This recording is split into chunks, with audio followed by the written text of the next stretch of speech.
as you have a girls' night out, you are invigorated. You know, Yeah, you're that is off true. all the, That is true. you know. The minute you do something great, you're like fired up, aren't you? And it's like, I'm rearing to go. That is so true. Yeah. Oh, I love that. If you were stranded on an island, what would be the top 3 things you'd want to take with you? Maybe people. I love that. I didn't even think of it. I was thinking like survival kit, Bear Grylls. Welcome to Spotlight Voices. My name's Natalia Nicholson. I'm the founder of Women in Digital Business, and Spotlight Voices is all about hearing the voices of our speakers for the top 100 most powerful Black Women Summit, coming to you October 20th to October 25th virtually. If you don't have a ticket, make sure you check the link out in the bio. So today I am featuring the wonderful Vanetta Morrison. So without further ado, Vanetta, please do tell our audience who you are, a little bit about you, because we're going to be meeting you at the summit.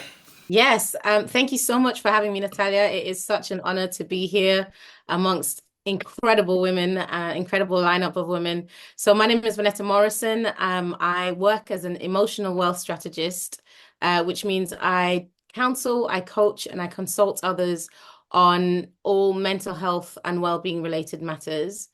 I am the founder of the Blueprint Way, which is my private coaching and counseling business, where I predominantly work with Black and brown women to help them thrive from the inside out. Oh, I love it. You just sound so great and professional as well. So, Vanetta, what can our audience expect to hear from you at the summit when you run your masterclass? So I'm still in the throes of working that masterclass out. I want it to be juicy. I want it to be useful. I want it to be impactful.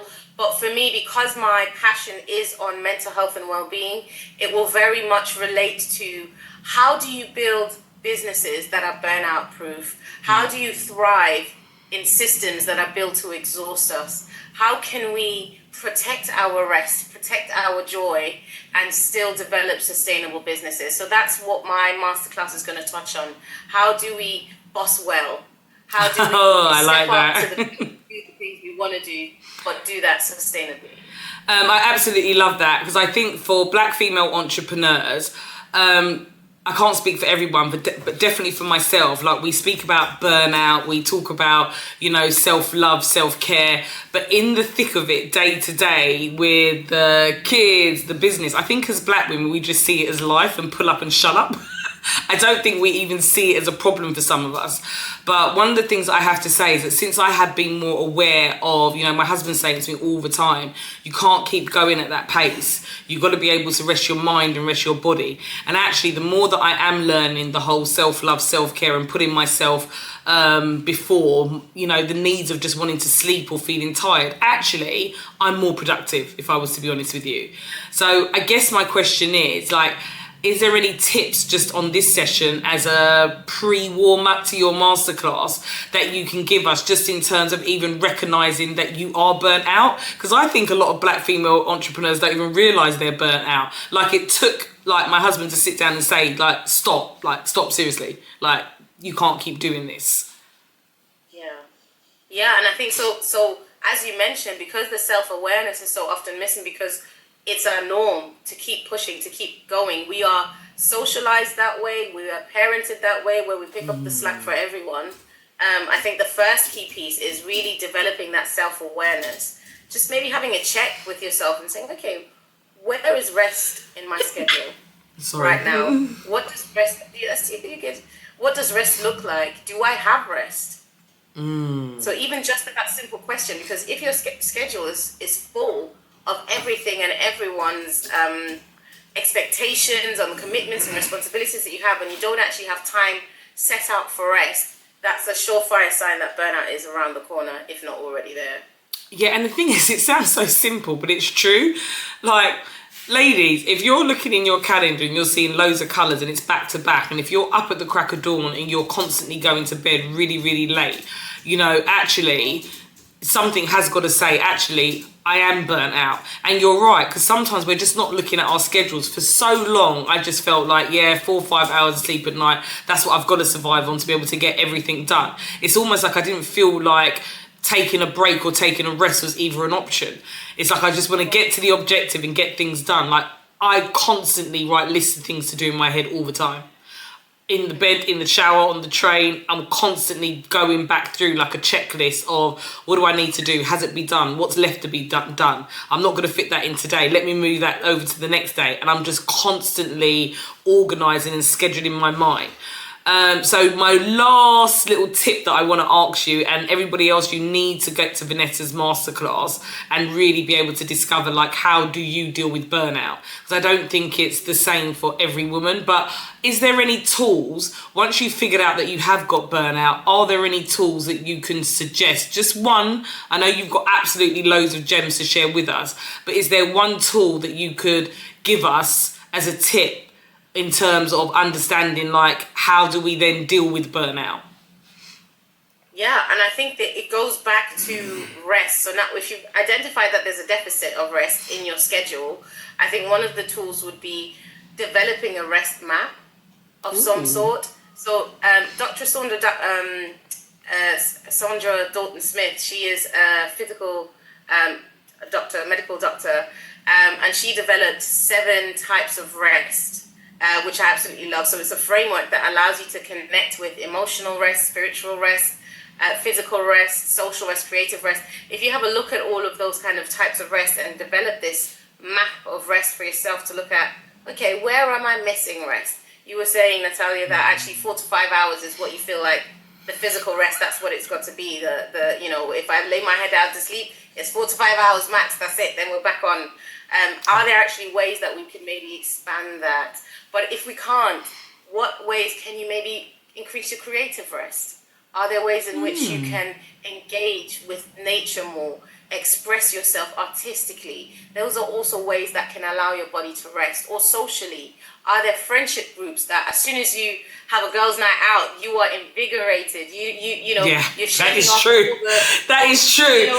The minute you do something great, you're like fired up, aren't you? And it's like, I'm rearing to go. That is so true. Yeah. So I would definitely encourage us all to have some sort of a rest map in our minds to think, okay, even if the physical isn't quite where we want it to be, particularly talking about sleep, even if it's not quite where I want it to be, what are some of the ways that I can engage with rest that can give me some energizing, that can pour into me rather than me constantly pouring out into others? I love that. And can you just remind us of the title of that book? I think I want to go and check it out. And thank you for that fantastic gem. And if anyone's got any comments, please do put them in the comments section of this video. Yeah, the book is actually called Sacred Rest by Dr. Sandra Dalton-Smith. Oh, brilliant. I am definitely going to look that up. If you ever knew the long list of books that I've got in my Audible account, that I'm like backed up that I should be reading, but I'm definitely adding this one out. This one in, sorry. I love a framework. I don't know about you. I absolutely love a framework to follow. I find that's how I can apply myself and become better at things and have more of a learner mentality. Just having to be consistent and have that dedication to just do something without the framework, it's actually really incredibly hard. Because you've got to be really self-motivated. You've got to be incredibly disciplined. When you've got a framework, it sets you up for success. So if burnout is an issue for you, if you're that female entrepreneur that's just starting your journey, you might have a side hustle, you might freelance contract, you might even be in full-time employment. And the juggling of everything with work, a business, family, community, church, a go-to with friends, make sure you check out Vanetta's masterclass, because it's really going to be able to help you be more productive and also be kind to yourself and just be a better version of yourself, have a better state of mind, have higher vibration. There's so much plus about not feeling burnt out. But what I do want to just touch on before we wind up on our session today, Vanetta, is I want to talk about burnout, especially if you've got a medical condition, if you've got something that is making you tired anyway, on top of all the other things within your schedule. And I know you have sickle cell, and it's a big thing in our community, obviously, because it only affects the Black community. Just want to hear more about how do you cope, like with the sickle cell, with the children, with the business, because you seem to do it so flawlessly. Thank you. Thank you. But that's obviously not the full story. And I think one of the things that I would say is having that village around you. You know, we have the phrase of it takes a village to raise a child, but really it takes a village to live life well. We need the supporters around us that are able to step in, that are able to help out. And so for me, what that looks like is having kind of a support team around me. So obviously I'm grateful to live with a husband who's also a medical doctor. So there's a lot that's helpful. It's super helpful. There's a lot that he already knows on sickle cell itself and medicine and specifically as well, where he can support me. But even if he didn't, you know, I was raised to always advocate for myself. When I was growing up, I grew up in Germany, which didn't really know of people with sickle cell. So my parents were very intentional in ensuring that I advocated for myself wherever I went, and that I kind of taught people about what it looks like to care for me in a context where I couldn't care for myself. So in school, I'll give these mini presentations before we even learned about presentation skills about this is what sickle cell is, and this is what it means, and this is what I need help with, you know. So they were setting you up to be a speaker from then. Really, this is exactly what they would do. But yeah, it's really important to have your tribe around you, people who are cheerleading you, people who are reminding you of the fact that you're more than your chronic illness as well. Because I think sometimes we can then end up wearing our labels like that's the limit of who I am. Whereas, you know, we've already touched on, you know, I'm an entrepreneur, I'm a wife, I'm a mother, I'm in my community, you know, I'm a friend to many. And so it's important to have people around you who can call out the best of you, but who can also support you in your worst times as well. And then again, having the rest, giving yourself permission to rest.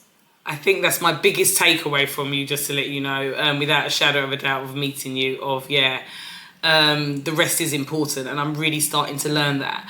And even just listening to what you're saying, you know, it's true. We always, as Black female entrepreneurs, want to do things by ourselves. We are like that as women. I'm like that. It's like, it's all right, I'll just do it myself. And we're so independent by nature that, you know, we forget that it's okay to rely on others. We forget that, you know what, we need to create a village. I always remember that film, Meet the Fockers, and he always talks about Robert De Niro, I can't remember his name in the film, you know, he always talks about his circle of trust. And it's one of my, it's something that's always stuck out to me. And you do have to have a circle of trust. You do need to create a village. It is okay to ask for help. And I'm saying all of this, but I think a lot of times we often need a reminder. Because we are so independent, we forget and we fall back into that flow of let me just get it done myself. I even do it with the kids. Rather than teaching them to do things, I think if I just do it myself, it's quicker, it's more efficient. And we are like that by nature because of our role in life.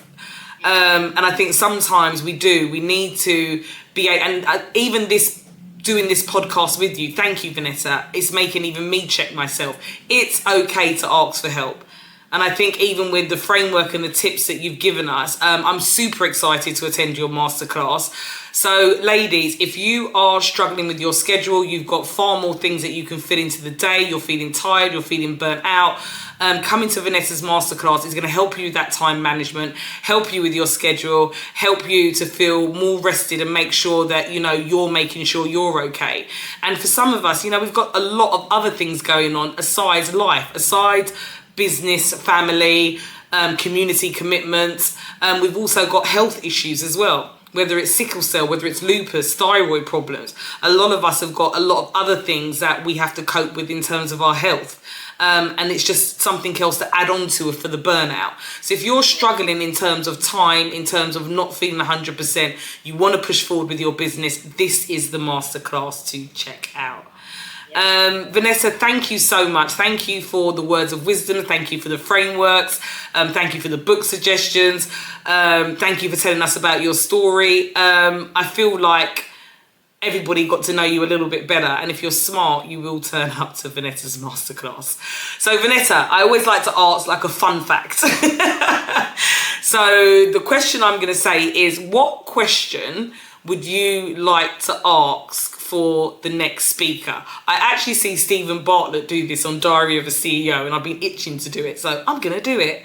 And I'm starting with yourself. So I want you to think of a question, not meaning to put you on the spot, that you would want me to ask the next speaker. Based on who I am and what I do and what I stand for, it probably would be, what does well-being mean to you? What does well-being mean to you? Brilliant. I've got another podcast that I'm doing today, and that's what I'm going to be asking them.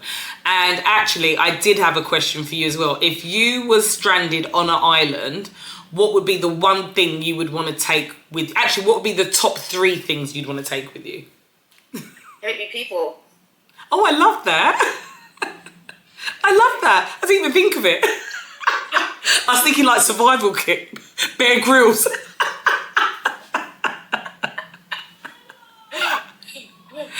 I absolutely love that, and that says volumes about both our characters. I did, like, seriously, people, I was thinking like Bear Grylls, survival kit. I didn't think of that, because then you wouldn't be lonely, you'd have company, you'd have people to help you do things. That's an absolutely brilliant answer.